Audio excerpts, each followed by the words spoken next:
നമ്മുടെ ഒന്നിച്ചുള്ള തിരുവചന ധ്യാനത്തിനായിട്ട് തിരഞ്ഞെടുത്തിരിക്കുന്ന വേദഭാഗം നമ്മുടെ സിനോപ്റ്റിക് ഗോസ്പെൽസിൽ സമവീക്ഷണ സുവിശേഷങ്ങളിൽ മൂന്നിലും പരാമർശിച്ചിട്ടുള്ള ഒരു ഭാഗമാണ്. അതിൽ ഒരു സുവിശേഷ ഭാഗം മാത്രം ഞാൻ വായിക്കട്ടെ. വിശുദ്ധ മർക്കോസിൻ്റെ സുവിശേഷം. അത് ഒരുപക്ഷേ നമ്മൾ വായിച്ചില്ലെങ്കിലും നമുക്ക് വളരെ പരിചിതമായ ഒരു ഭാഗമാണ്. പരിചിതനായ ഒരു വ്യക്തിയാണ് ഇന്ന് നമ്മുടെ ധ്യാന വിഷയം. വിശുദ്ധ മർക്കോസിൻ്റെ സുവിശേഷം 10-ാം അധ്യായം 41 മുതൽ നമ്മുടെ മനസ്സിൽ നിന്നും മായാതെ ഇരിക്കാൻ ഒരു വാക്യം ഞാൻ ധ്യാനവുമായി ബന്ധപ്പെട്ട്, യേശു അവനോട്, ഞാൻ നിനക്ക് എന്ത് ചെയ്ത് തരണമെന്ന് നീ ഇച്ഛിക്കുന്നു എന്ന് ചോദിച്ചതിന്, റബൂനി, എനിക്ക് കാഴ്ച പ്രാപിക്കണമെന്ന് കുരുടൻ അവനോട് പറഞ്ഞു.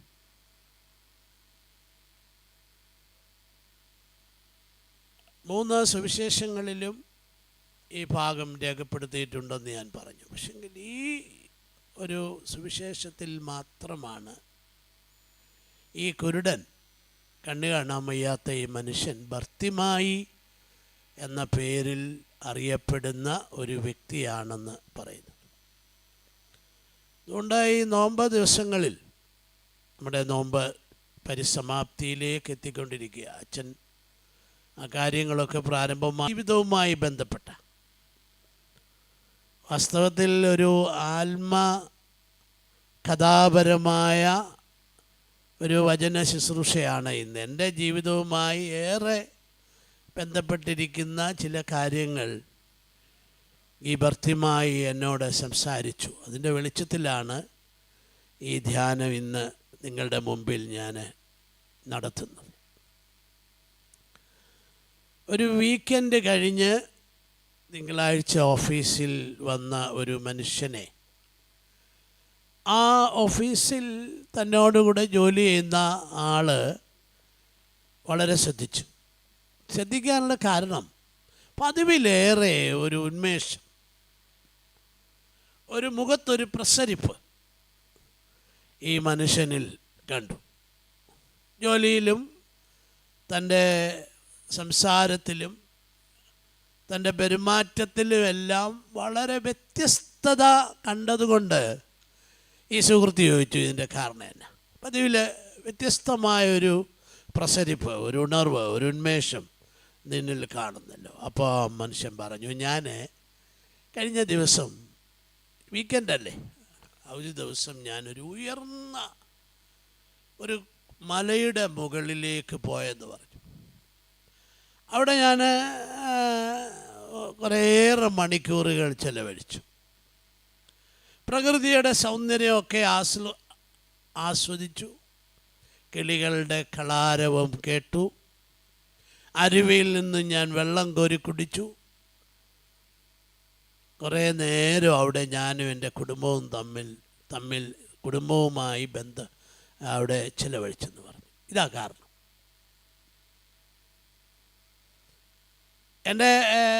എനിക്ക് മനസ്സിൽ ഇത്രയും സന്തോഷം ഉണ്ടാകാനുള്ള കാരണം അദ്ദേഹം പറഞ്ഞു.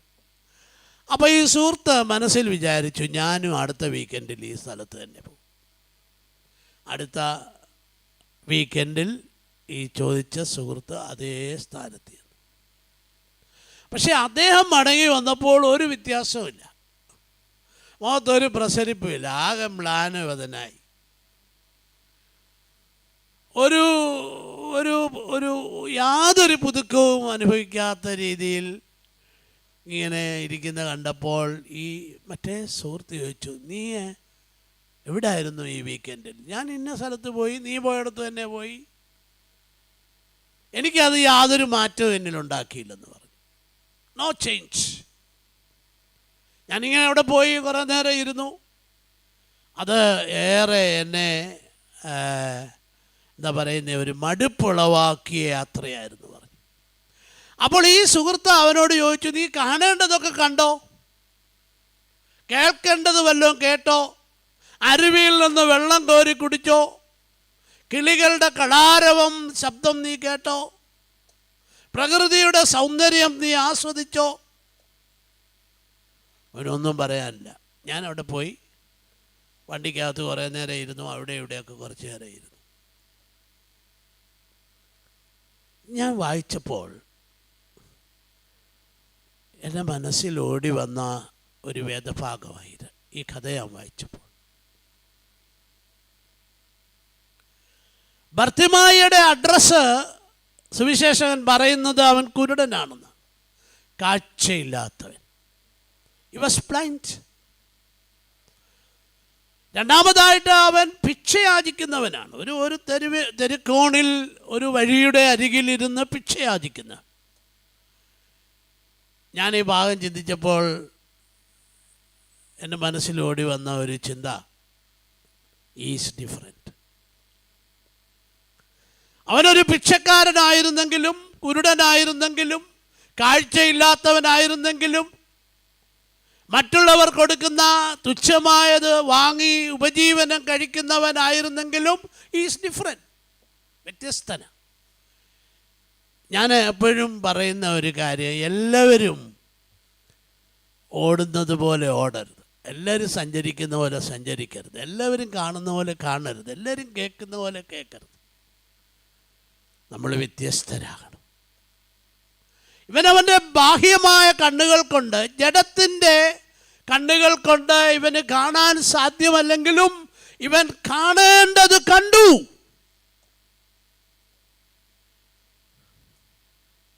എന്തുവാ കണ്ടേ? കാണേണ്ടവനെ കണ്ടു. അവൻ്റെ ജഡത്തിൻ്റെ കണ്ണ് അടഞ്ഞ ഇരിക്കുന്നേ, അതിന് കാഴ്ചയില്ല എങ്കിലും അവൻ്റെ ഉള്ളിലെ കണ്ണുകൊണ്ട്, അവൻ്റെ ആത്മീക കണ്ണുകൊണ്ട് അവൻ യേശുവിനെ കണ്ടു. ഞാൻ ഈ തരംഗത്തിലെ കൂട്ടായ്മയിൽ സംബന്ധിക്കുന്ന നിങ്ങളോടൊന്ന് ചോദിച്ചോട്ടെ, ഈ യേശുവിനെ കാണാൻ കഴിഞ്ഞിട്ടുണ്ടോ? ആത്മീയ കണ്ണുകൊണ്ട്. ഇതിനെ ആറാം കണ്ണെന്നൊക്കെ പറയും, നമ്മുടെ ഉള്ളിലെ കണ്ണുകൊണ്ട്. രണ്ടാമതായിട്ട് ഇവൻ ഭിക്ഷക്കാരനാണെന്ന് പറയുന്നു. ഇവൻ എന്താ യാചിച്ചത്? ഞാനും നിങ്ങളുമായിരുന്നെങ്കിൽ അല്പം വല്ല നക്കാപ്പിച്ചു വല്ലതും ചോദിച്ചേനെ, അമ്മ വല്ലതും, അല്ലേ? അങ്ങനെയാ പറയുന്നത്, വല്ലതും. അങ്ങനെ നമ്മളോട് ആളുകൾ ചോദിക്കുന്നു, അമ്മ വല്ലതും തരണേ, അല്ലേ അച്ഛാ വല്ലതും തരണേ. എന്നാൽ ഇവൻ പറഞ്ഞു, എനിക്ക് കാഴ്ച പ്രാപിക്കണം, എനിക്ക് കാഴ്ച പ്രാപിക്കണം, കാണേണ്ടവനെ കാണണം, കാണേണ്ടതുപോലെ കാണണം. അതാ ഇവനെ സാധിച്ചത്. അതുകൊണ്ടാണ് ഞാൻ പറഞ്ഞത് ഈസ് ഡിഫറെൻറ്റ്, വ്യത്യസ്തനായൊരു മനുഷ്യനായിരുന്നു. അതുകൊണ്ടാണ് സുവിശേഷം ഇന്നും നമ്മളോട് സമ്പാദിക്കുന്നത് ഈ മനുഷ്യനെ പറ്റി. ഞാൻ ഈ ഭാഗം ഇന്ന് ധ്യാനിച്ചപ്പോൾ എന്നോട് ഏറെ സംസാരിച്ച 2-3 കാര്യങ്ങളുണ്ട്. ഒന്ന്, ഈ ബർത്തിമായി നമ്മളൊക്കെ ജീവിക്കും, നമ്മുടെ യാത്രയെന്ന് പറയുന്ന ഒരു മഹാപാഠശാലയിലാണ് നമ്മുടെ ജീവിതം. കാലം ചെയ്ത ഭാഗ്യസ്മരണീയനായ ക്രിസോസ്റ്റം തിരുമേനി പല പ്രാവശ്യം പറയുന്നത് കേട്ടിട്ടുണ്ട്, വേദശാസ്ത്രം പഠിക്കുന്നത് വേദപാഠശാലയിൽ നിന്ന് മാത്രമല്ല. അത് എഴുതിയൊരു പുസ്തകം തന്നെ ഞാൻ വായിക്കുകയുണ്ടായി. മാർക്കറ്റിൽ നിന്നും, ചന്തയിൽ നിന്നുമാണ് ഏറെ കാര്യങ്ങൾ പഠിക്കുന്നത്. അതുകൊണ്ട് അദ്ദേഹം എഴുതിയൊരു പുസ്തകം, a mission in a marketplace. ബർത്തിമായി എന്ന പാഠപുസ്തകം, അവിടെ അതിൻ്റെ കാര്യം. ബർത്തിമായി എന്ന പാഠപുസ്തകം എനിക്ക് പറഞ്ഞു തന്ന ചില കാര്യങ്ങൾ, അതിന് ഞാൻ കൊടുക്കുന്ന പേര് ചില വിശ്വാസ പാഠങ്ങൾ. ബർത്തിമായി എന്ന കഥാപാത്രത്തിലൂടെ ഞാൻ പലപ്പോഴും പറയുന്ന ഒരു കാര്യം, ജ്വലിച്ചു പ്രകാശിക്കുന്ന ഒരു ഭാഗമായത്. സുവിശേഷങ്ങളിലേറെ വെട്ടം നമുക്ക് പകർന്നു തരുന്ന ചില വാക്യങ്ങളാണ് ഈ 46 മുതലുള്ള വാക്യങ്ങൾ. എന്താ കാര്യം ചോദിച്ചാൽ, ജ്വലിച്ചു പ്രകാശിക്കുന്ന ഒരു മനുഷ്യൻ്റെ കഥ ഈ ഭാഗത്ത് പറയുന്നത് കൊണ്ടാണ്. ഭർത്തിമായി എനിക്ക് പകർന്നു തന്ന ഒന്നാമത്തെ പാഠം ഞാൻ പറഞ്ഞല്ലോ, ഒരു ആത്മകഥ പരമായിട്ട് ഈ ഭാഗം ധ്യാനിച്ചപ്പോൾ എന്നോട് പറഞ്ഞ വിശ്വാസ പാഠം, ഒന്നാമതായിട്ട് ഭർത്തിമായി എനിക്ക് തന്ന വിശ്വാസ പാഠം, നിന്റെ വഴിയായി കടന്നു വരുന്ന യേശുവിന്, നിന്റെ വഴിയായി കടന്നു വരുന്ന യേശുവിന്. ഒരു ചിന്തകൻ അല്പം സൂപ്പർഫിഷ്യലായിട്ടാണെങ്കിലും പറഞ്ഞു, യേശു ആ വഴി കടന്നു വന്നത് ഭർത്തിമായിക്ക് വേണ്ടിയാണെന്ന് പറഞ്ഞു. ആണോ ഇല്ലയോ എനിക്കറിയാൻ വയ്യ. നിന്റെ വഴിയായി കടന്നു വരുന്ന യേശുവിന് നിന്നെ സൗഖ്യമാക്കുവാൻ, നിനക്ക് കാഴ്ച തരുവാൻ കഴിയും എന്ന വിശ്വാസ പാഠം എന്നോട് ശക്തമായി സംവാദിച്ച ഒരു മനുഷ്യനാണ് ഭർത്തിമായി. നിന്റെ വഴിയായി. അപ്പോൾ എന്ത് ചെയ്യണം? നമ്മളെ മധ്യസ്ഥ പ്രാർത്ഥന നടത്തിയ പ്രിയപ്പെട്ട സഹോദരൻ ഒരു പാട്ട് പാടി, ശ്രദ്ധിച്ചോ? പോകല്ലേ കടന്നെന്നെ, പോകല്ലേ കടന്നെന്നെ. ഒരിക്കലെങ്കിലും പ്രാർത്ഥിച്ചിട്ടുണ്ടോ? ഞാനൊരു രോഗിയായി കിടക്കുമ്പോൾ, ഞാനൊരു ക്ഷീണിതനായിരിക്കുമ്പോൾ, പ്രതീക്ഷിക്കാത്ത പ്രതിസന്ധികൾ എന്നെ അലട്ടുമ്പോൾ ഒരിക്കലെങ്കിലും പ്രാർത്ഥിച്ചിട്ടുണ്ടോ? എൻ്റെ വഴിയായി നീ ഒന്ന് കടന്നു വരണമേ ദൈവമേ, ഈ വഴി നീ.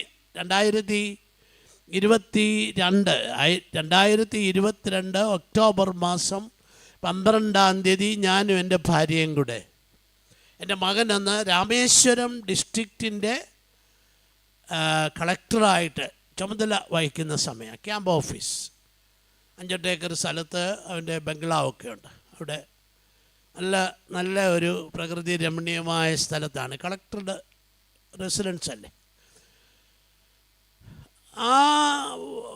അവൻ്റെ വീടിന് ചുറ്റും ധാരാളം നല്ല ഭംഗിയായിട്ട് ക്രമീകരിച്ചിരിക്കുന്ന റോഡുകൾ, നല്ല ടാറ് റോഡുകൾ, അത് നല്ലതുപോലെ തൂത്ത് 2-3 പ്രാവശ്യം, കളക്ടറുടെ വീടായതുകൊണ്ടായിരിക്കാം തൂത്ത്, അവിടെ ഒരു കരിയില പോലും ഇല്ല. ഞാനും എൻ്റെ ഭാര്യയും കൂടെ 12-ാം തീയതി അവിടെ ചെന്നു. 13-ാം തീയതി 2022 ഒക്ടോബർ മാസം 13-ാം തീയതി വൈകിട്ട് ഒരു 5 മണി ആയപ്പോൾ ഞാൻ എൻ്റെ ഭാര്യയോട് പറഞ്ഞു, ഞാൻ നടക്കാൻ പോവാം, നീ വരുന്നു? അപ്പം ഞാൻ ഈ നടക്കാൻ ഇറങ്ങിയപ്പോൾ ഈ ക്യാമ്പ് ഹൗസിൽ ചുറ്റുമുള്ള റോഡ് നടക്കാൻ നല്ല രസമാണ്. നടക്കാൻ തുടങ്ങിയപ്പോൾ ഞാൻ ചെരുപ്പിട്ടില്ല, കാരണം കാലിനൊരു അക്യൂപ്രഷർ കിട്ടുമല്ലോ. അപ്പം ഞാൻ ചെരുപ്പിടുന്നല്ലെന്ന് അറിഞ്ഞപ്പോൾ എൻ്റെ ഭാര്യയും ചെരുപ്പിട്ടില്ല. ഞങ്ങൾ 2 പേരും 5-6 റൗണ്ട് നടന്നു. അത് കഴിഞ്ഞ് ഞങ്ങൾ സാധാരണ പതിവ് പോലെ ബെഞ്ചിൽ വന്നിരിക്കും. ഒന്നര ചിലപ്പോൾ 2-3 പാട്ടൊക്കെ പാടും. ചിലപ്പോൾ ഞങ്ങളിരുന്ന് പ്രാർത്ഥിക്കും.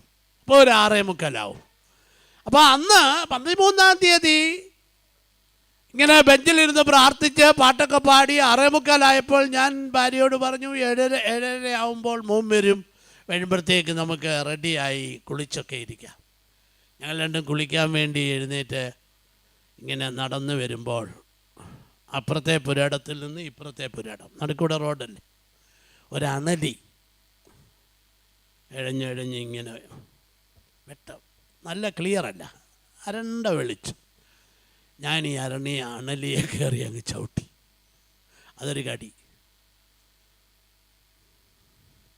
ഇവിടെ ഇരിക്കുന്ന ആളുകളോട് ഞാൻ ചോദിച്ചോട്ടെ, അണലി കടിച്ചിട്ടുണ്ടോ? അണലി കടിച്ചവരാരെങ്കിലും രക്ഷപ്പെട്ടതായിട്ട് നടയിക്കുന്നു.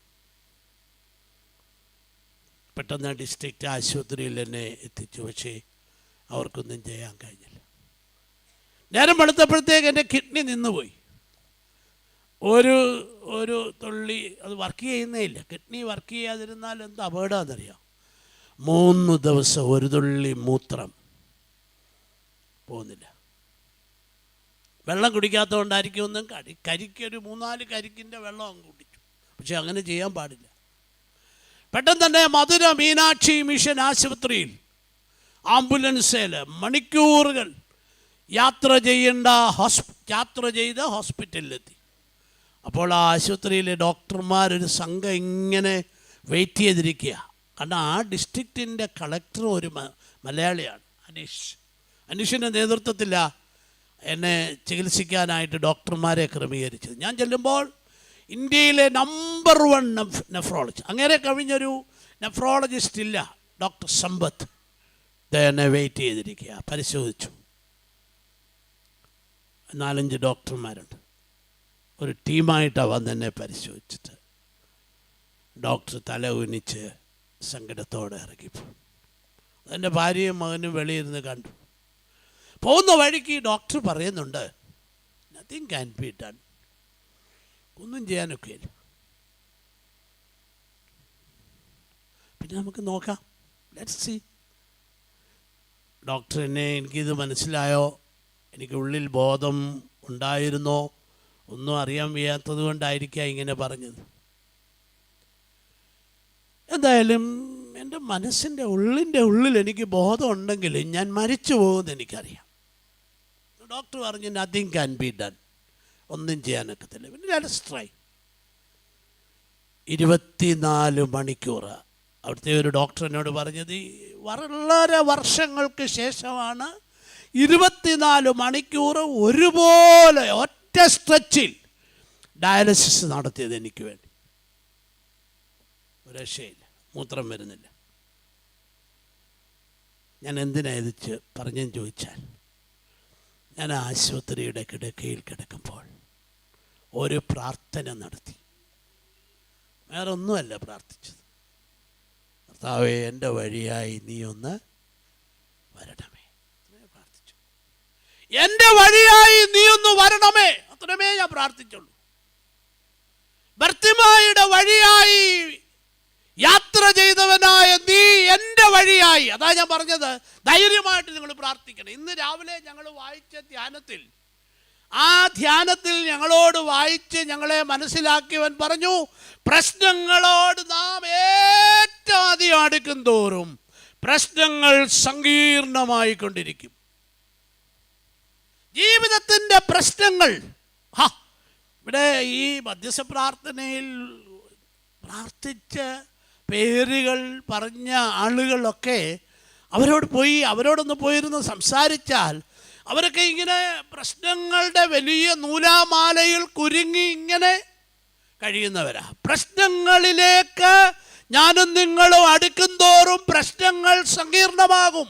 എന്നാൽ ഉയരത്തിൽ വസിക്കുന്നവനായ കർത്താവിനോട് ഞാനും നിങ്ങളും അടുക്കുന്നുവെങ്കിൽ നമ്മുടെ പ്രശ്നങ്ങൾ അനുഗ്രഹങ്ങളാകും. ഞാൻ ആ കിടക്കയിൽ കിടന്നുകൊണ്ട്, പ്രതീക്ഷയൊന്നുമില്ലല്ലോ, എൻ്റെ ഭാര്യയും എൻ്റെ മകനും കൂടെ മുറിക്കകത്ത് പോയി കൈ പിടിച്ച് അവർ കരഞ്ഞ് പ്രാർത്ഥിച്ചു. എനിക്കറിയാം ഞാൻ മരിക്കുമെന്ന്. ഞാൻ പറഞ്ഞു എൻ്റെ വഴിയായിട്ടൊന്ന് വരണേ എന്ന് പറഞ്ഞു. ഇത്രേ ഞാൻ പ്രാർത്ഥിച്ചുള്ളൂ, വേറെ ഒന്നും ഞാൻ പറഞ്ഞില്ല. നീ എൻ്റെ വഴിയായിട്ടൊന്ന് വരണം, നീ എൻ്റെ അരികിലൊന്ന് വരണം. നിങ്ങൾക്ക് ആകാംക്ഷയില്ലേ അവൻ വന്നോന്ന്? ഞാൻ ഒരു എങ്ങാണ്ടോ ഈ അനുഭവം പറഞ്ഞപ്പോൾ ഒരു 10-65 വയസ്സുള്ള ഒരു പ്രായമായ അപ്പച്ചൻ എന്നോട് വന്ന് പറഞ്ഞു, അച്ഛൻ ഈ പറയുന്ന കാര്യങ്ങളൊന്നും അധികം എങ്ങും പറയണ്ടേ.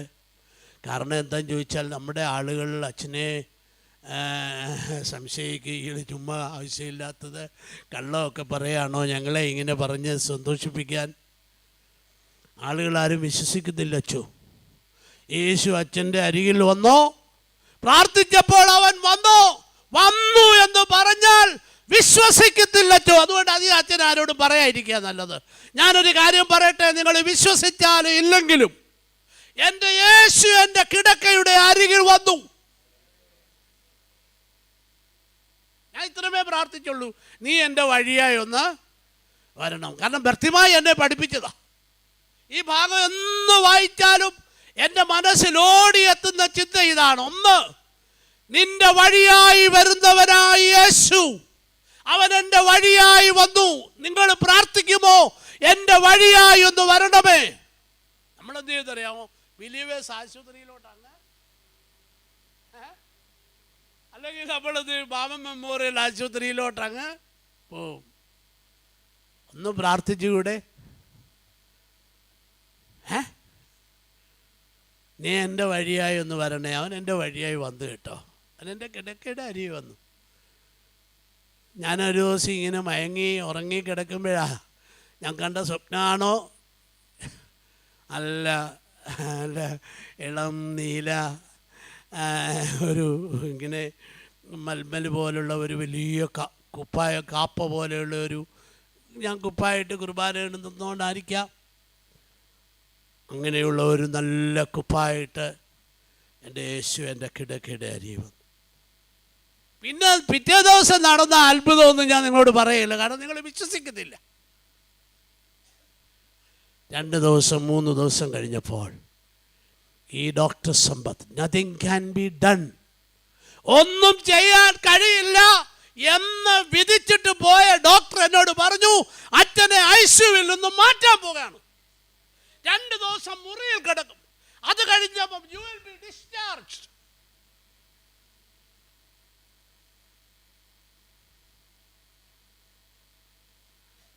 ഞാൻ ഈ കിടക്കുമ്പോൾ ഇങ്ങനെ ചുമ്മാ എന്തോ വിശ്വാസം, ചുമ്മാ ഞാനിങ്ങനെ, വേറെ പണിയൊന്നുമില്ലല്ലോ, ഇങ്ങനെ മേപ്പോട്ട് കിടക്കുക, നോക്കി കിടക്കുന്ന അവൻ്റെ മുഖത്തേക്ക് മാത്രം. അപ്പോൾ അവൻ്റെ മുഖത്തേക്ക് നോക്കുമ്പോൾ എന്തോ വിശ്വാസം. Faith is not confidence in you, നിന്നിലുള്ള വിശ്വാസമല്ല. Faith is confidence in myself, അതുമല്ല. Faith is confidence in God, ദൈവത്തിലുള്ള വിശ്വാസം. ഞാൻ അബ്ദുൽ കലാമിൻ്റെ വിങ്സ് ഓഫ് ഫയർ എന്ന പുസ്തകം വായിച്ചു. ഞാൻ അറിയാതെ ഇരുന്ന് കരഞ്ഞുപോയി. അദ്ദേഹം അതിനകത്തൊരു ഒരു ഒരു ഒരു സംഭവം പറഞ്ഞിട്ടുണ്ട്. ഒരിക്കൽ അദ്ദേഹം പ്രസിഡൻ്റായിട്ട് കഴിയുക. അപ്പം അദ്ദേഹത്തിൻ്റെ സെക്രട്ടറി ഈ ചെറുപ്പഴക്കാരനാണ്, ഒരു TKG നായർ. അപ്പം 4 മണിക്ക് ഒരു വലിയ ഒരു ഒരു ഒരു ഒരു മീറ്റിംഗ് ക്രമീകരിച്ചു. 12,000 പേരെ ക്ഷണിച്ചിട്ടുണ്ട്. ഒരു ടീയും മാത്രമേ ഉള്ളൂ, ഒരു ചായയും ഒരു കടിയും മാത്രം. അതോ ഇനി വേറെ വല്ലതും ഉണ്ടോ? 12,000 പേരെ ക്ഷണിച്ചിട്ടുണ്ട്. പ്രസിഡൻറ്റിൻ്റെ ദർബാർ ഫെലോഷിപ്പാണ്. ഒരു 3 മണിയായപ്പോൾ ഈ TKG നായർ വളരെ ടെൻസ്ഡായിട്ട്, വിഷമിക്കണ്ട നായരെ, വിഷമിക്കണ്ട, മഴ പെയ്യത്തില്ല, മഴ പെയ്യില്ല, ധൈര്യമായിട്ടിരുന്നു. TKG നായർ അദ്ദേഹം എഴുതിയ അദ്ദേഹത്തിൻ്റെ ഒരു ആത്മകഥയിൽ ഈ സംഭവം രേഖപ്പെടുത്തിയിട്ടുണ്ട്. നായർ എഴുതിയിരിക്കുകയാണ്, മുകളിൽ പിടിയുള്ള പ്രസിഡന്റ്.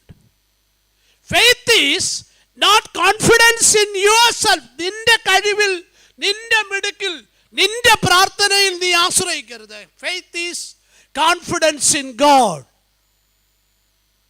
രണ്ടാമതായിട്ട് ഞാൻ അവിടെ ഇരുന്ന് ഇങ്ങനെ മേപ്പോട്ട് നോക്കി കിടക്കുമ്പോൾ എന്നോട് ചോദിച്ചു, faith is not depending on your ability. Faith is not depending on your ability. നിന്റെ കഴിവിലും നിന്റെ പ്രാപ്തിയിലും നിന്റെ മിടുക്കിലും നിന്റെ വിദ്യാഭ്യാസത്തിലും നിന്റെ മേന്മയിലും നിന്റെ പ്രാഗൽഭ്യങ്ങളിലും ആശ്രയിക്കുന്നതല്ല വിശ്വാസം. Faith is depending on God's ability. ഞാൻ എൻ്റെ വലിയ സ്നേഹിതനാണ് ഡോക്ടർ ജോർജ് സാമുവേൽ സാർ. നവജീവോദയത്തിൻ്റെ എൻ്റെ മുഖ്യ സാരഥിയായ ഡോക്ടർ ജോർജ് സാമുവേൽ സാർ. അദ്ദേഹത്തിന് 2 മക്കളുണ്ടായിരുന്നു, ടോണി ആൻഡ് ജോണി. 2 പേർക്കും 1,00,000 എന്നാ സാറ് പറയുന്നത്, 1,00,000 ഒരാൾക്ക് വരാവുന്ന രോഗം ഈ 2 പേരെയും ബാധിച്ചു. അസ്ഥി പഞ്ചരം പോലെ ഒരാൾ ഒരു കട്ടിൽ അവിടെ കിടക്കുന്നു, ഒരാൾ വേറൊരു കട്ടിൽ കിടക്കുന്നു. ഞാൻ ഡോക്ടർ ജോർജ് സാമുവേൽ സാറിനോട് പറഞ്ഞു, എനിക്ക് കുഞ്ഞുങ്ങളെ ഒന്ന് കാണാൻ അനുവാദം തരാമോ? അച്ഛൻ വന്നാട്ടെ ഏത് സമയത്തും. ഞാൻ ഒരു ദിവസം ഈ ആ മുറിയുടെ കോണിൽ അവിടെ കട്ടിലിൽ, ജോണി ആ മുറിയിൽ കിടക്കുമ്പോൾ ടോണി ഒരു ദിവസം അപ്പായോട് ചോദിച്ചു, എനിക്കൊരു ചോക്ക് തരാമോ? എന്താ പറയുന്നത്, അസ്ഥി പഞ്ചരം പോലെയുള്ള ഏത് സമയത്തും. ജോണി 23-ാമത്തെ വയസ്സിലും ടോണി 27-ാമത്തെ വയസ്സിലും കടന്നുപോയി. ടോണി ഭിത്തിയിൽ അപ്പനോട് പപ്പായോട് ഒരു ചോക്ക് വാങ്ങിച്ചിട്ട് എഴുതി വെച്ചിരിക്കുക, may be my hands are feeble. അവൻ എഴുതി വെച്ചതോ. അപ്പം കൊടുത്ത ചോക്ക് കൊണ്ട് അവൻ ആ ഭിത്തിയിൽ കിടക്കയിൽ കിടന്നുകൊണ്ട് ആ ഭിത്തിയിൽ എഴുതിയിരിക്കുക, may be my hands are feeble but God's hands are able. ദൈവത്തിന്റെ കരം ശക്തമാണ്, അറിയാമോ? അതുകൊണ്ട് depending on not your ability, God's ability. മൂന്നാമതായിട്ട് ഞാൻ കിടക്കയിൽ കിടന്നപ്പോൾ, ഫെയ്ത്ത് ഈസ് ഒബീഡിയൻസ്. അവൻ എന്നെ പറഞ്ഞാലും അങ്ങ് കേൾക്കണം കേട്ടോ. ഞാൻ ചിലപ്പോൾ ഈ പ്രസംഗിക്കുമ്പോൾ ആളുകളോട് ഞാൻ ചോദിക്കും, ചുമ്മാ ചോദിക്കുന്ന വേഷം വല്ലതും അറിയാമോ, എപ്പോഴാണ് വീഞ്ഞായത്? വെള്ളം വീഞ്ഞായത് എപ്പോഴാണ്? എൻ്റെ ഉത്തരം അല്ലെങ്കിലും ചില ആളുകൾ പറയും, ആ വേലക്കാര് അവൻ പറഞ്ഞ വാക്കനുസരിച്ച് വെള്ളം കോരിയപ്പോൾ വേലക്കാര് വാട്ട് എവർ ഹി സെഡ്, അവൻ എന്തു പറഞ്ഞോ അവർക്ക് അതിനകത്ത് തിരിച്ചു ചോദിക്കാൻ അവകാശമില്ലെങ്കിലും ചില കാര്യങ്ങൾ അവർക്ക് ചിന്തിക്കാം. ഈ വെള്ളം കോരിയ വീഞ്ഞാവുമോ? എവിടെയോ കിടന്ന കൽപ്പരണിയിൽ വെള്ളം കോരി വെച്ചാൽ അത് യേശുവിൻ്റെ മുമ്പിൽ കൊണ്ടുവച്ചാൽ വീഞ്ഞാകുമോ? വേണമെങ്കിൽ അവർക്ക് ചോദിക്കാം. പക്ഷെ അവർ ചോദിച്ചില്ല. നിനക്ക് തിരിഞ്ഞ് ചോദിക്കാൻ അവകാശമില്ല. വേണമെങ്കിൽ നിങ്ങൾക്ക് എന്നോട് ചോദിക്കാം, നിന്റെ വഴിയായി യേശുവേ നീ ഒന്ന് വരണമേ എന്ന് പറഞ്ഞാൽ അവിടെ വരുവോ? വേണമെങ്കിൽ നിങ്ങൾക്ക് എന്നോട് ചോദിക്കാം. പക്ഷേ എൻ്റെ വഴിയായി അവൻ വന്നു, എനിക്ക് സൗഖ്യം തന്നു. ഈ വിശ്വാസ പാഠമാണ് അവൻ എന്നെ പഠിപ്പിച്ചത്. രണ്ടാമതായിട്ട്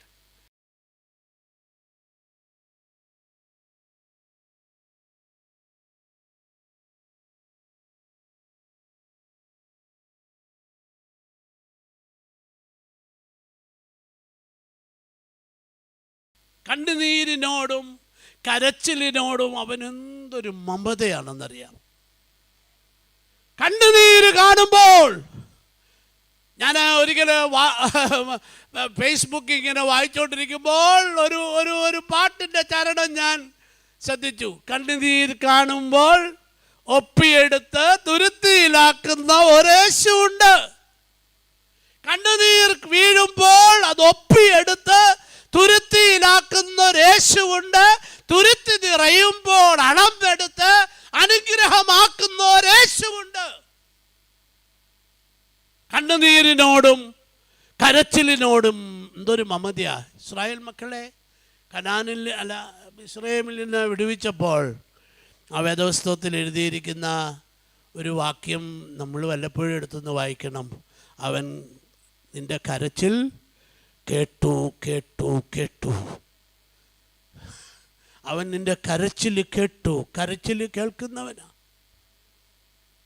ഞാൻ ഒരു ഇടവയിലിരിക്കുമ്പോൾ ആ പ്രദേശത്തൊരു പാവപ്പെട്ട, പക്ഷെ ഞാൻ കണ്ടിട്ടില്ല കേട്ടോ, സാധുവായൊരു മനുഷ്യൻ. ഒരു ആളാമ്പ്രതി സുവിശേഷകൻ. ആളാമ്പ്രതി സുവിശേഷൻ എന്ന് പറഞ്ഞാൽ സഭയുടെ സുവിശേഷ സംഘത്തിലൊന്നും ജോലി ചെയ്യുന്നൊരു സുവിശേഷകനല്ല. അതേ ഒരു ഭദ്രാസനത്തിൻ്റെ സുവിശേഷകനല്ല. എന്ന് പറഞ്ഞാൽ ഒരു പൈസയും അദ്ദേഹത്തിന് ശമ്പളം എന്ന വകയിൽ വാങ്ങിക്കുന്ന ഒരു സുവിശേഷകനല്ല. പക്ഷേ അദ്ദേഹം സുവിശേഷ വേല ചെയ്യും. നല്ലൊരു മനുഷ്യൻ, വളരെ വിശ്വസ്തനായൊരു പാവപ്പെട്ടവൻ, ജോസഫ് എന്ന പേര്. അദ്ദേഹം ഒരു 3-4 കിലോമീറ്റർ ദൂരെ താമസിച്ചിരുന്നു എന്ന് ഞാൻ പലരോട് പറയുന്നത് കേട്ടിട്ടുണ്ട്. പക്ഷേ ഞാൻ അദ്ദേഹത്തെ കണ്ടിട്ടില്ല. അദ്ദേഹം എല്ലാ വീടുകളിലൊക്കെ പോകും. ഒറ്റ പൈസ ചോദിക്കുകയില്ല. ഒരു മനുഷ്യരോടൊരു ആവശ്യം പറയും. 2-3 മക്കളൊക്കെ ഉണ്ട്. ഒരു വാടക വീട്ടിൽ ആ പ്രദേശത്ത് താമസിച്ചുകൊണ്ടിരുന്നു. 6 മാസം വാടക കൊടുക്കാനുണ്ട്. വാടകക്കാരൻ വന്ന് ചോദിക്കും. പക്ഷേ ഈ മനുഷ്യൻ നല്ലൊരു മനുഷ്യനായതുകൊണ്ട് ഒന്നും പറഞ്ഞിട്ടില്ല. ഒരു 6 മാസം കഴിഞ്ഞപ്പോൾ ഈ വാടകക്കാരൻ വന്നിട്ട് ഈ ജോസഫ് ഉപദേശിയോട് പറഞ്ഞു, ഉപദേശി കാര്യമൊക്കെ ശരിയാണ്, എനിക്ക് ഉപദേശിയെ വളരെ ഇഷ്ടമാണ്. ഉപദേശി അത് പ്രാർത്ഥിക്കുന്നത് എനിക്കിഷ്ടമാണ്. ഉപദേശി ആരാണെന്നും എനിക്ക് നല്ലതുപോലെ അറിയാം. പണത്തിന് വേണ്ടി യാതൊരു കാര്യങ്ങളും ആളുകളിൽ ചെയ്യുന്ന ആളല്ല എന്നെനിക്കറിയാം. പക്ഷേ വാടക തരണം. 6 മാസം കഴിഞ്ഞ് ഉടനെ ഈ ജോസഫ് ഉപദേശി മനുഷ്യനോട് പറഞ്ഞു, 1 മാസം കൂടെ ഒന്ന് ക്ഷമിക്കും. അടുത്ത മാസം ഞാൻ ഈ 6 മാസത്തെയും ഇനിയുമുള്ള മാസത്തെയും വാടക തന്നില്ലെങ്കിൽ ഞാൻ തന്നെ പൊക്കോളാം, ഇറങ്ങി പൊക്കോളാം. എവിടെയാ പോകുന്നേ അതറിയത്തില്ല. അടുത്ത മാസവും പുള്ളിക്ക് വാടക കൊടുക്കാനൊത്തില്ല. 1 മാസത്തെ വാടക പോലും കൊടുക്കാനുള്ള പണം കയ്യിലില്ല. അപ്പോൾ എങ്ങനെ 6 മാസവും പിന്നെ 1 മാസത്തെ കൂടെ കൊടുക്കുന്നത്? ഒരു 2 മണിയായപ്പോൾ ഭാര്യയോട് പറഞ്ഞു, നമുക്ക് വീട് വിട്ടു പോവാം. മൂത്ത 2 പെൺകുഞ്ഞുങ്ങളാണ്. ഒന്ന് 13 വയസ്സ് കാണും, ഒന്നൊരു 11 വയസ്സ് കാണും, ഇളയൊരു മോൻ 8 വയസ്സ് കാണും എന്ന് ഞാനങ്ങ് വിചാരിക്കുക. 3 മക്കളാണ്. ഇവരെയും കൊണ്ട് എങ്ങോട്ടാണ് പോകുന്നത്? അപ്പോൾ ഉപദേശി ഒന്നും പറഞ്ഞില്ല. തൻ്റെ കണ്ണ് നനഞ്ഞു, കുനിഞ്ഞ് ശാന്തമായിട്ട് നിന്നു. ഭാര്യയോട് പറഞ്ഞു, നമ്മൾ പറഞ്ഞ വാക്ക് പാലിക്കണം, നമ്മൾ ഇറങ്ങിപ്പോണം. 2:30 ആയപ്പോൾ ഞാൻ അന്നിരുന്ന ഇടവകയിൽ നിന്ന് ഒരു 6 കിലോമീറ്റർ ദൂരെ ഒരു വീട്ടിലാണ് വാടകയ്ക്ക് താമസിച്ചിട്ടുണ്ട്.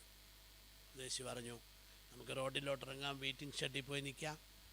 അങ്ങോട്ടാ വണ്ടി വരുന്നതെങ്കിൽ കോഴഞ്ചേരിക്ക് പോവാം, ഇങ്ങോട്ടാ വണ്ടി വരുന്നെങ്കിൽ റാന്നിയിലോട്ട് പോവാം. ആദ്യം എവിടെ വണ്ടി വരുന്ന അവിടെ നമുക്ക് കയറാമെന്ന് പറഞ്ഞു, പോവാമെന്ന് പറഞ്ഞു. ഉപദേശിയുടെ കണ്ണിൽ കണ്ണുനീര് ധാരധാരയായിട്ട് വരുന്നുണ്ട്. പക്ഷേ ഇടയ്ക്കൊക്കെ തുടയ്ക്കുന്നുണ്ട്. കാരണം മൂത്ത 2 പെൺകുഞ്ഞുങ്ങളാണ്. മൂത്ത കുഞ്ഞിന് ഒരു 13 വയസ്സ് കാണും, രണ്ടാമത്തെ കുഞ്ഞിന് ഒരു 11 വയസ്സ് കാണും. ഇത്രയും പ്രായമുള്ള കുഞ്ഞിനെയും കൊണ്ട് എവിടാ പോകുന്നത്? എങ്ങോട്ടാ പോകുന്നത്? ആരുടെ വീട്ടിലോട്ടാ പോകുന്നത്? അങ്ങനെ ഇരിക്കുമ്പോൾ ദൂരെ നിന്നൊരു മനുഷ്യൻ നടന്നു വരുന്നു. എനിക്കും ആ മനുഷ്യനെ അറിയാം. സെൻറ്റർ എഡോമിഷൻ്റെയൊക്കെ സജീവ പ്രവർത്തന, നല്ലൊരു പണക്കാരനാണ്. 2 മക്കളാണ്, 2 ആൺമക്കളാണ്. 2 ആൺമക്കളും ഒരാൾ അമേരിക്കയിൽ ന്യൂയോർക്കിലാണ്, ഒരാൾ ടെക്സസിലാണ്.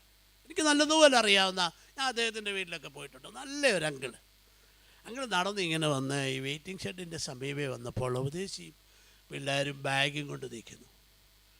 ഉപദേശിയോട് ചോദിച്ചു, എവിടെ പോവാ? ഉപദേശി ആദ്യം പറഞ്ഞു, സാരമില്ല, ഞങ്ങൾ ഒന്നും പറഞ്ഞില്ല. ആദ്യം ഒന്നും പറയാനോ ഇല്ലല്ലോ, ഒന്നും പറയാതെ ഇങ്ങനെ ശാന്തനായിട്ട് നിൽക്കുന്നതാണ്. ഉപദേശി എവിടെ പോവാ പറ, ബാഗൊക്കെ ഉണ്ടല്ലോ, കുഞ്ഞുങ്ങളെ കൊണ്ട് എവിടാ പോന്നേ? അദ്ദേഹത്തിൻ്റെ നിർബന്ധം കൂടി വന്നപ്പോൾ ജോസഫ് ഉപദേശി ഈ മനുഷ്യനോട് പറഞ്ഞു, കാര്യങ്ങളൊക്കെ പറഞ്ഞു. വാടക വീട്ടിൽ താമസമായിരുന്നു, പക്ഷേ ഇറങ്ങി കൊടുക്കാമെന്ന് പറഞ്ഞു. ഞാൻ എൻ്റെ കുഞ്ഞുങ്ങളെ വിളിച്ചുകൊണ്ട് ഇറങ്ങിയതാണ്. ഇവിടെ പോകണമെന്ന് അറിയാൻ വയ്യ. അപ്പോഴും കണ്ണിലിങ്ങനെ കണ്ണുനീര് നിറഞ്ഞ് നിൽക്കുക, വിങ്ങിപ്പൊട്ടി നിൽക്കുക.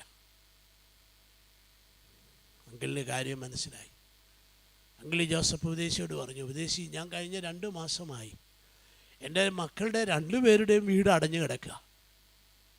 2 പേരുടെയും വീട് അടഞ്ഞു കിടക്കുക. ആരെങ്കിലും ഒന്ന് ഏൽപ്പിച്ചിരുന്നെങ്കിൽ, വാടക കിട്ടിയില്ലേലും വാടക തന്നാലും വീടൊന്നു വെച്ചേ ഒന്ന് തൂത്തുവാരി വൃത്തിയാക്കിയിടുമല്ലോ. അതുകൊണ്ട് ആരെങ്കിലും കൊള്ളാവുന്ന ആളുകളെ ആരെങ്കിലും കിട്ടിയിരുന്നെങ്കിൽ എന്ന് ഞാൻ വിചാരിച്ചിരിക്കുമ്പോഴാണ് ഉപദേശിയെ കണ്ടത്. ഉപദേശി വന്നാട്ടെ എൻ്റെ കൂടെ. പ്രിയമുള്ളവരെ, ജോസഫ് ഉപദേശിയെയും ഭാര്യയെയും കുഞ്ഞുങ്ങളെയും ഈ അങ്കിൾ വിളിച്ചോണ്ട് പോയി. പെട്ടെന്ന് താക്കോൽ എടുത്തുകൊണ്ട് വന്ന് ഒരു വീട് തുറന്നു കൊടുത്തിട്ട് പറഞ്ഞു, താമസിച്ചോളാം. എത്ര നാൾ വേണ്ടാലും താമസിച്ചു. 5 നയ പൈസ വേണ്ട. ഒരു കാര്യം ചെയ്യണം, വീട് വൃത്തിയാക്കിയിടണം. സന്ധ്യയായി.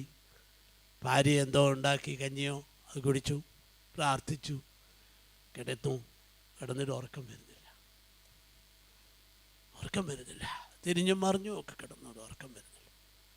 ഉപദേശി പെട്ടെന്ന് എഴുന്നേറ്റ്, ഉറക്കം വരുന്നില്ലല്ലോ, എന്നാൽ വേദപുസ്തകം വായിക്കാം എന്ന് വിചാരിച്ച് വേദപുസ്തകം തുറന്നപ്പോൾ ഒരു തുണ്ട് പേപ്പർ, വേദപുസ്തകത്തിൻ്റെ പേജിൽ തന്നെ ആ തുണ്ട് പേപ്പർ വെച്ചിട്ട് അദ്ദേഹം തൻ്റെ അരികിലിരുന്ന പെൻസിൽ കൊണ്ട് ചില വരികൾ കുത്തിക്കുറിച്ചു. ഏത് പാട്ടാണെന്നറിയാം? നമ്മളെ എത്രയോ പ്രാവശ്യം പാടിയിട്ടുള്ള പാട്ടാ. കരുതുന്നവൻ ഞാനല്ലയോ, കലങ്ങുന്നത് എന്തിന്? കരുതുന്നവൻ ഞാനല്ലയോ, കലങ്ങുന്നത് എന്തിന് നീ? ജോസഫ് ഉപദേശി എഴുതിയ പാട്ടാ, അദ്ദേഹം കുറിച്ച വരികളാണ്. അദ്ദേഹത്തിൻ്റെ മനോഹരമായ തൂലികയിൽ നിന്നും ഉതിർന്നു വീണ സ്വർണ്ണ മണികളാണ് ആ പാട്ടുകൾ.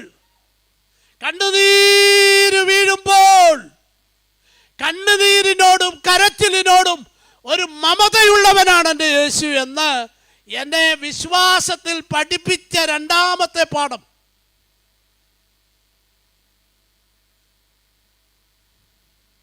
എവിടെ പോയി കണ്ണുനീരൊക്കെ? ഞാനോർത്ത് ഈ കൂട്ടായ്മയിൽ വന്ന് സ്ത്രീകൾ പ്രാർത്ഥിക്കുമ്പോഴെങ്കിലും ഒന്ന് കരയുമെന്ന്. അതില്ല. പണ്ടൊക്കെ കൺവെൻഷനൊക്കെ പോയിപ്പോൾ അമ്മച്ചിമാർ വാവിട്ട് നല്ല വിളിച്ച് പ്രാർത്ഥിക്കുന്നത് ഞാൻ കേട്ടിട്ടുണ്ട്. ആ പ്രാർത്ഥനയെല്ലാം നിന്നുപോയി, ആ കരച്ചിലെല്ലാം നിന്നുപോയി. കണ്ണീര് വീണാലും ഒപ്പിയെടുത്ത് തുരുത്തിയിലാക്കുന്ന ഒരു ആദനുണ്ട്. തുരുത്തി നിറയുമ്പോൾ അളന്നെടുത്ത് അനുഗ്രഹമാക്കുന്ന ഒരു യേശുവുണ്ട്. എന്നെ പഠിപ്പിച്ചതാ ഭർത്യമായി. കണ്ണീര് വീഴുമ്പോൾ അളന്നെടുക്കുന്നവനാണ് എൻ്റെ യേശു. ഒരു കാര്യം കൂടെ പറയട്ടെ, അച്ഛൻ എനിക്ക് തന്ന സമയം കഴിഞ്ഞല്ലോ. ഭർത്യമായി സൗഖ്യമായി. അവനോട് യേശു ചോദിച്ചു, ഞാൻ നിനക്ക് എന്ത് ചെയ്തു തരണം? വളരെ വിരളമായിട്ടാണ് യേശു ഇങ്ങനെ ചോദിക്കാറുള്ളത്. ഞാൻ പലപ്പോഴും വിചാരിച്ചിട്ടുണ്ട്, എൻ്റെ ദൈവമേ, എന്നോട് നീ ഈ ചോദ്യം ഒന്ന് ചോദിച്ചിരുന്നെങ്കിൽ ഞാൻ എന്ത് മറുപടി പറഞ്ഞേമായിരുന്നു. നിങ്ങളെന്തോ മറുപടി പറയും? ഞാൻ നിനക്ക് എന്ത് ചെയ്തു തരണം? ഞാൻ നിനക്ക് എന്ത് ചെയ്തു തരണം?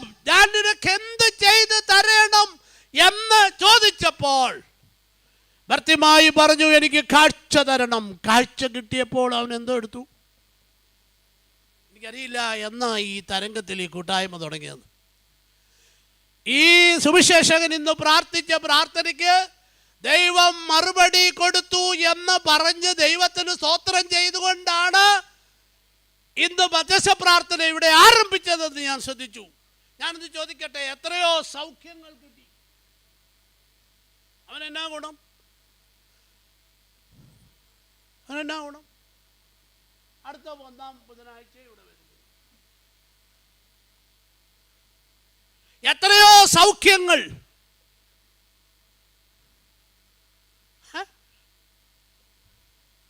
ഭർത്യമായി എന്തോടുത്തെന്നറിയാമോ? പാഷൻ വീക്കല്ലേ? ഞാൻ വായിച്ചത് ഒരു ധ്യാന പുസ്തകത്തിൽ വായിച്ചത്, അവൻ യേശുവിനെ ക്രൂശോളം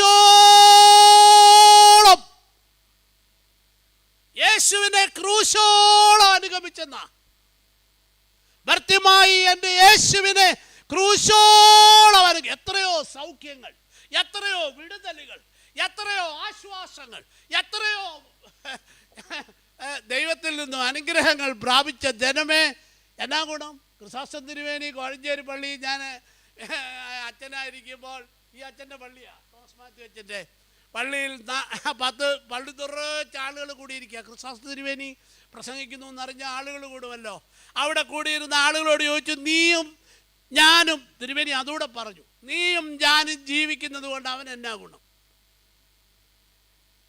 ഞാൻ സുവിശേഷ സംഘത്തിൻ്റെ 3 വർഷം ജനറൽ സെക്രട്ടറി ആയിരിക്കുമ്പോൾ മിഷൻ വിസിറ്റുകളുണ്ട്. അങ്ങനെ ഡിണ്ടിഗൽ മിഷനിൽ, ഞാൻ തമിഴ്നാട്ടിലുള്ള ഒരു സ്ഥലമാണ്, ഡിണ്ടിഗൽ മിഷനിൽ ചെന്നപ്പോൾ ഞാൻ അവിടെ ഒരു കൊർന്നല്യോസിനെ പരിചയപ്പെട്ടു. കൊർന്നല്യോസ്, അദ്ദേഹത്തിൻ്റെ ആദ്യത്തെ പേര് സുബുലു എന്നാണ്. സുബുലു ഒരു ഹൈന്ദവ ബ്രാഹ്മിൻ, യേശു ക്രിസ്തുവിനെ അറിഞ്ഞിട്ടില്ലാത്തൊരു മനുഷ്യൻ. നമ്മുടെ സുവിശേഷകരെ എഴുതുകാരൻ അനിലും ഒരു കൊട്ടാരക്കരക്കാരൻ തങ്കച്ചൻ ഉപദേശിയൊക്കെ അവിടെ ഇരിക്കുമ്പോൾ ഈ സുബുലുവിനോട് പോയി പല പ്രാവശ്യം സുവിശേഷം പറഞ്ഞിട്ടുണ്ട്. പക്ഷേ സുബുലുവിന് യാതൊരു അടക്കമില്ല. സുബുലുവിൻ്റെ വീടുകളൊക്കെ ഈ സുവിശേഷകർ കയറി ഇറങ്ങിയിട്ടുണ്ട്. അങ്ങനെ ഇരിക്കുമ്പോൾ സുബുലുവിന് 5-8 ഏക്കർ സ്ഥലമുണ്ട്. ഈ തമിഴ്നാട്ടിലെ ഒരു പ്രത്യേകത എന്താണെന്ന് ചോദിച്ചാൽ മിക്കവാറും പാറപ്പൊട്ടകളാണ്. അതുകൊണ്ട് എന്തെന്നറിയാമോ, ഈ പുരയിടത്തിൽ എന്തെങ്കിലും ചെയ്യണമെന്ന് വിചാരിച്ചുകൊണ്ട് പുരയിടത്തിൻ്റെ ഒത്ത നടുക്ക് ഒരു കിണർ കുഴിക്കും. വലിയ വിസ്താരത്തിലൊരു കിണർ കുഴിക്കും. കരിങ്കല്ല. ഈ കരിങ്കല്ലൊക്കെ പൊട്ടിച്ച് വെടിവെച്ചോ ഒക്കെയോ എങ്ങനെയോ നല്ലൊരു കിണർ കുഴിച്ച് ആ കിണറ്റിലെ വെള്ളം കൊണ്ട് പമ്പ് ചെയ്താണ് ഈ പ്രദേശം കൃഷി ചെയ്യുന്നത്. സുബുലു അങ്ങനെ കുളിച്ചുകൊണ്ടിരിക്കുമ്പോൾ കാല് തെറ്റി കിണറ്റിൽ വീണു. തൻ്റെ ഒരു കൈ ഒടിഞ്ഞ് തൂങ്ങിപ്പോയി. പെട്ടെന്ന് ഗ്രാമക്കാരല്ലേ, തമിഴന്മാരല്ലേ, അടുത്ത ആശുപത്രിയൊന്നുമില്ല. അവിടുന്ന് ഏകദേശം ഒരു 28 കിലോമീറ്ററെങ്കിലും പോയെങ്കിലേ നമ്മുടെ ഒട്ടച്ചന്ദ്രം ആശുപത്രിയിൽ ചെല്ലത്തുള്ളൂ. അപ്പോൾ ഒരു വൈദ്യൻ്റെ അരികെ ചെന്നു. ആ മനുഷ്യൻ കമ്പൊക്കെ വെച്ച് കെട്ടി എന്തോ മരുന്നൊക്കെ പുരട്ടി സുബുലുവിനെ പറഞ്ഞിഞ്ഞു വിട്ടു. രാത്രി വന്ന് കിടന്നുറങ്ങിയിട്ട് സുബുലുവിനെ ഉറക്കം വരുന്നില്ല, ഭയങ്കര വേദന. നമ്മുടെ ഇലന്തൂക്കാരൻ സുവിശേഷകനായ അനിലിനെയും തങ്കച്ചനെയും എങ്ങനെയോ ഈ സുബുലു വരുത്തി അവരോട് സങ്കടമൊക്കെ പറഞ്ഞു. അവർ പെട്ടെന്നൊരു ഓട്ടോ പിടിച്ച് 28 കിലോമീറ്റർ ദൂരെയുള്ള നമ്മുടെ ആശുപത്രിയിൽ, ഒട്ടച്ചന്ദ്ര ആശുപത്രിയിൽ കൊണ്ടുവന്നു. ഡോക്ടർ പരിശോധിച്ചപ്പോൾ സുബുലുവിനോട് പറഞ്ഞു, സുബുലു, നിനക്ക് സൗഖ്യം കിട്ടാൻ പ്രയാസം, ഓപ്പറേഷൻ ചെയ്യാനുള്ള സമയമൊക്കെ കഴിഞ്ഞുപോയി. മാത്രമല്ല അതുപോലെ കൈ ഡാമേജ്ഡായി. അതുകൊണ്ട് ഈ കൈ അമ്പ്യൂട്ട് ചെയ്യണം, മുറിച്ചു മാറ്റണം. ഇത് കേട്ടപ്പോൾ സുബുലു വാവിട്ട് നിലവിളിച്ചു.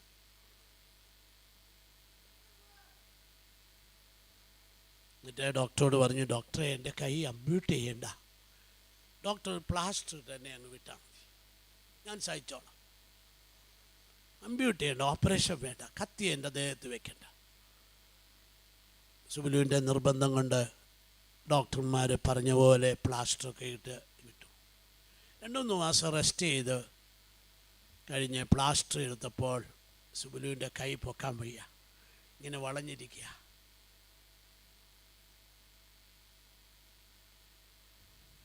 വളഞ്ഞ കൈ കൊണ്ടാണ് നടക്കുന്നത്. അനിൽ സുവിശേഷം പറയാനൊക്കെ ചെന്നപ്പോൾ ഈ സുബുലു ഇങ്ങനെ കൈയൊക്കെ വളഞ്ഞിരിക്കുന്ന കണ്ടപ്പോൾ ചോദിച്ചു, സുഖമായില്ലല്ലേ? ഇല്ല. ഈ അനിൽ ഈ സുവിശേഷകൻ ഈ സുബുലുവിനോട് പറഞ്ഞു, ഒട്ടച്ചന്ദ്രം ആശുപത്രിയുടെ ചാപ്പലിൽ ഒരു സുവിശേഷ സമ്മേളനം നടക്കുന്നു, നല്ല പ്രാർത്ഥനാപരമുള്ള ഒരു ദൈവദാസനായി ഇന്ന് പ്രസംഗിക്കുന്നത്, സുബുലുവിനൊന്ന് വരാമോ, പ്രാർത്ഥനയ്ക്ക് വരാമോ എന്ന് ചോദിച്ചു. സുബുലു ആദ്യം പറഞ്ഞു, ഞാൻ വരത്തില്ല, ഞാൻ വരുന്നില്ല. ഈ സുവിശേഷകരുടെ നിർബന്ധം കൊണ്ടായിരിക്കാം സുബുലുവിനെ ഒരു ഓട്ടോയെ കയറ്റി ഇവർ 2 സുവിശേഷകരും കൂടെ ഈ കൺവെൻഷനിൽ പോയി. സുബുലു പോയി പുറകിൽ ഇരിക്കുക. പ്രസംഗമൊക്കെ കഴിഞ്ഞപ്പോൾ ഈ സുവിശേഷകൻ പറഞ്ഞു, ആർക്കെങ്കിലും ഏതെങ്കിലും വിഷയത്തെപ്പറ്റി പ്രാർത്ഥിക്കണമെന്നുണ്ടെങ്കിൽ മുന്നോട്ട് വരാൻ പറഞ്ഞു.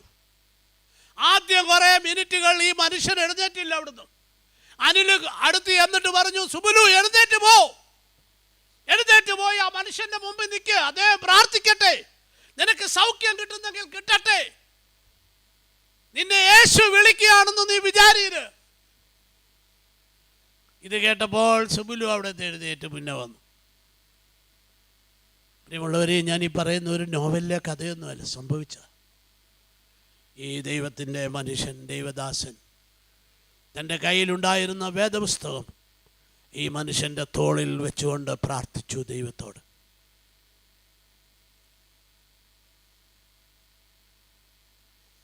വളഞ്ഞിരുന്ന കൈകൾ നൂരാൻ തുടങ്ങി. കൈ മടക്കാൻ തുടങ്ങി. കർത്താവ് ആ മനുഷ്യന് പൂർണ്ണമായി സൗഖ്യം കൊടുത്തു.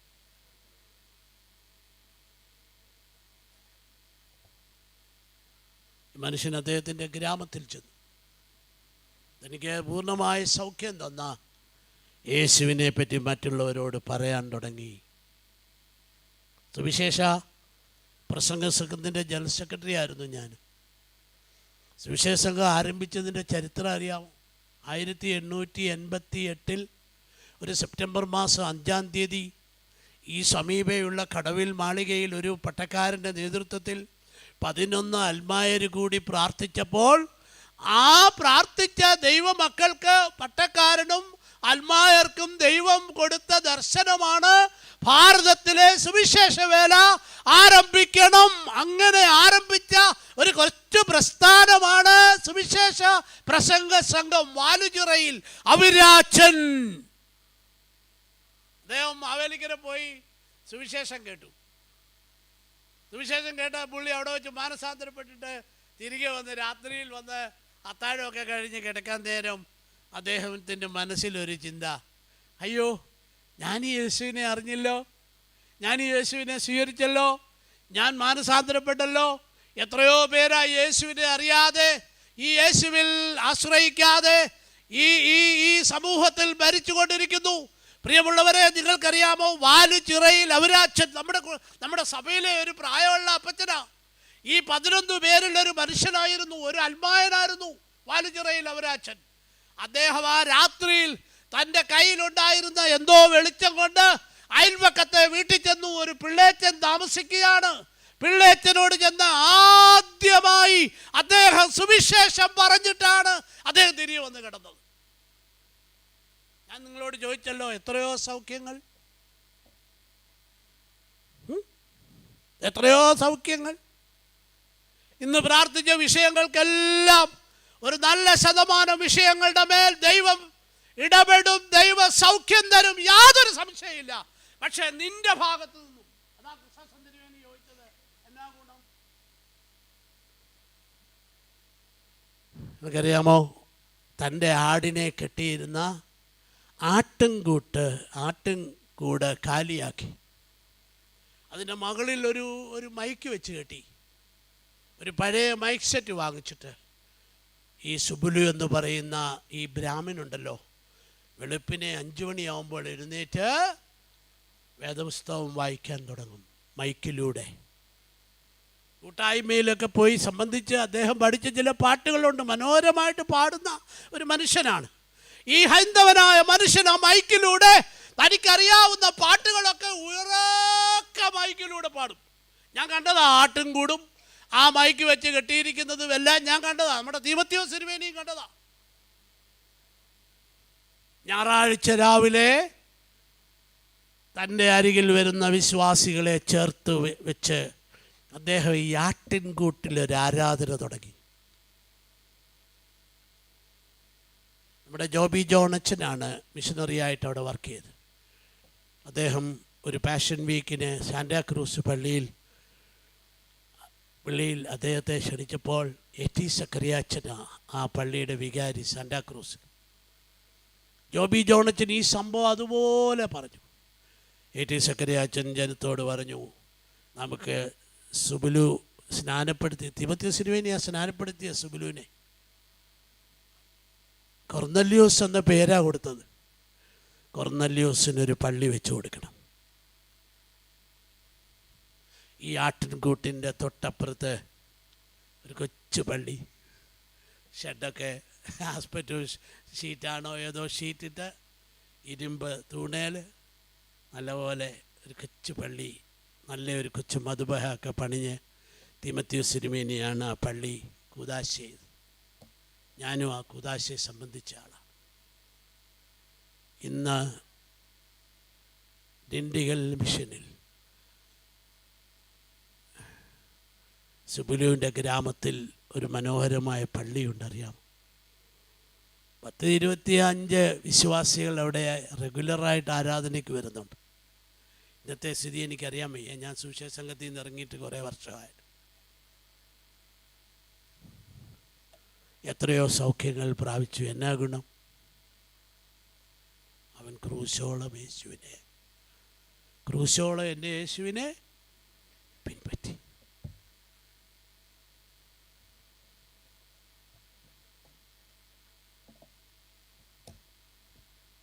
മാർത്തോമാ സഭയിലെ AC ഉള്ള പള്ളികളുണ്ട് പറ്റും.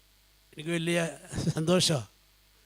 നമ്മുടെ കൊച്ചു പള്ളികളൊക്കെ നമ്മൾ പൊളിച്ചു പണിഞ്ഞ് AC ഉള്ള പള്ളികൾ, ഇത്ര വലിയ പള്ളികളാണ്. പക്ഷേ കൊർന്നല്യോസിൻ്റെ പള്ളിയിൽ ആരാധിക്കുമ്പോൾ കിട്ടുന്ന ആത്മീയ അനുഭവം വേറെ എവിടെയെങ്കിലും ലഭിക്കുന്നോ എന്ന് എന്നോട് ചോദിച്ചാൽ ഞാൻ അല്പം വ്യത്യസ്തമായിട്ടേ മറുപടി പറയത്തുള്ളൂ. കാരണം ജീവിതത്തിൻ്റെ അനുഭവങ്ങളിൽ നിന്നും തൻ്റെ ആത്മീക അനുഭവങ്ങളെ അദ്ദേഹം ആരംഭിച്ച ആ കൊച്ചു ആരാധന, വർഷിപ്പ്, ഇന്ന് അവിടെ ഒരു ഇടവകയായി രൂപം പ്രാപിച്ചതിൻ്റെ കാരണം അറിയാമോ? സൗഖ്യം തന്നവനെ വഴിയിൽ ഉപേക്ഷിച്ചിട്ട് പോയില്ല. ആര്?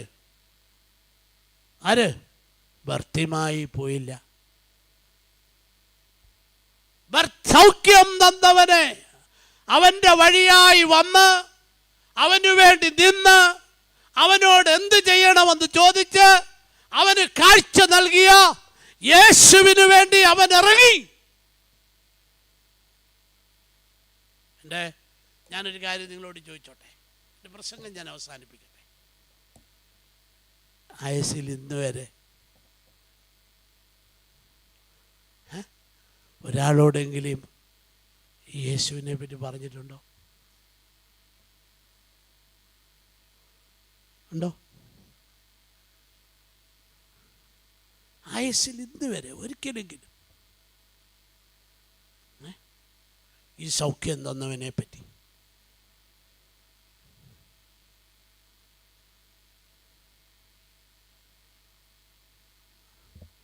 എന്താണ് സുവിശേഷ വേലയെന്ന് ഈ ലോകത്തെ കാണിച്ചു കൊടുത്ത സഭയുടെ അംഗാ ഞാൻ. എന്താണ് സുവിശേഷ വേലയെന്ന് ഈ ഈ ഈ ഈ സമൂഹത്തെ കാണിച്ചു കൊടുത്തവരുടെ മക്കളാണ് നമ്മൾ.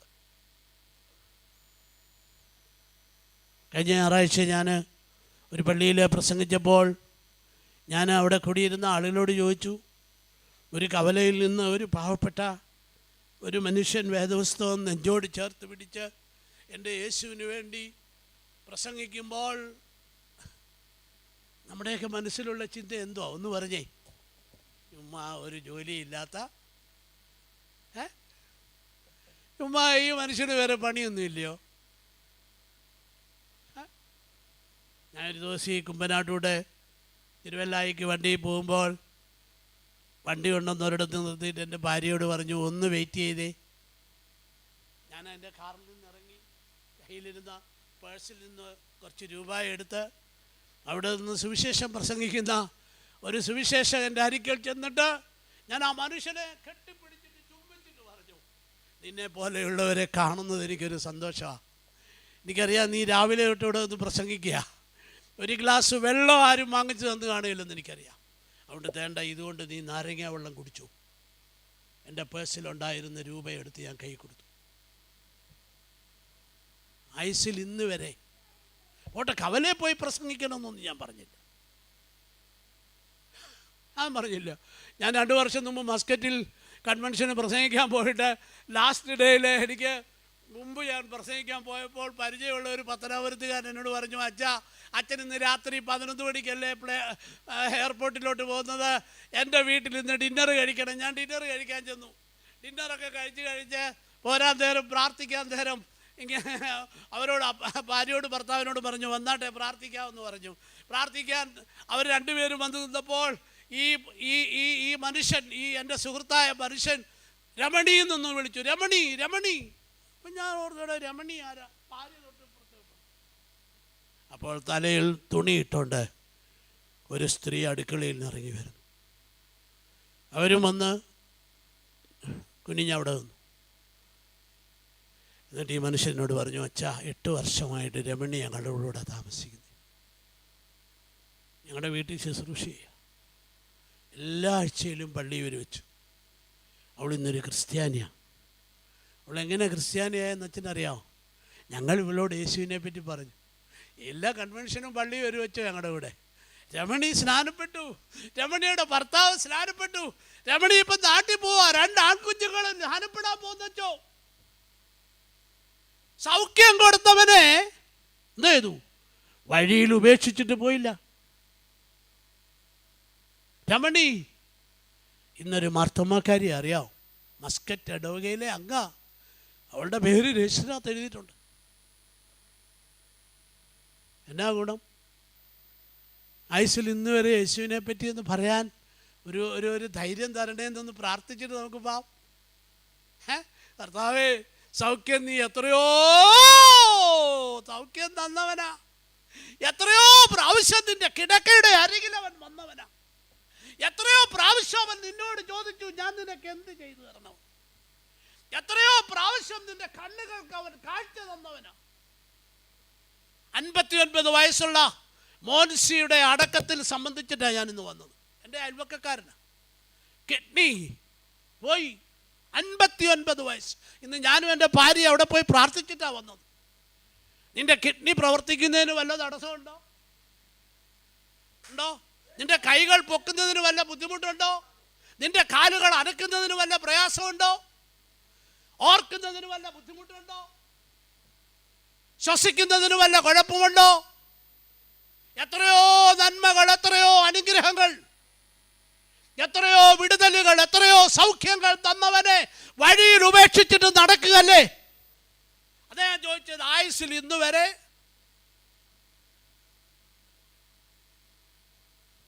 ആരാ പറയണ്ടേ? ആരാ പറയണ്ടേ? എണ്ണയിലടയ്ക്കാം. കർത്താവേ, ഭർത്യമായി ഞങ്ങളെ പഠിപ്പിച്ച വിശ്വാസ പാഠങ്ങളെ ഓർത്ത് നന്ദിയോടുകൂടെ സ്തോത്രം. ഞങ്ങളുടെ വഴിയായി നീ എത്രയോ സന്ദർഭങ്ങളിൽ വന്നിട്ടുണ്ട്. ഞങ്ങൾ ഹൃദയത്തിൽ നീ ഒന്ന് വരണമേ എന്ന് പ്രാർത്ഥിച്ചപ്പോൾ നീ എത്രയോ സന്ദർഭങ്ങളിൽ വന്നിട്ടുണ്ട്.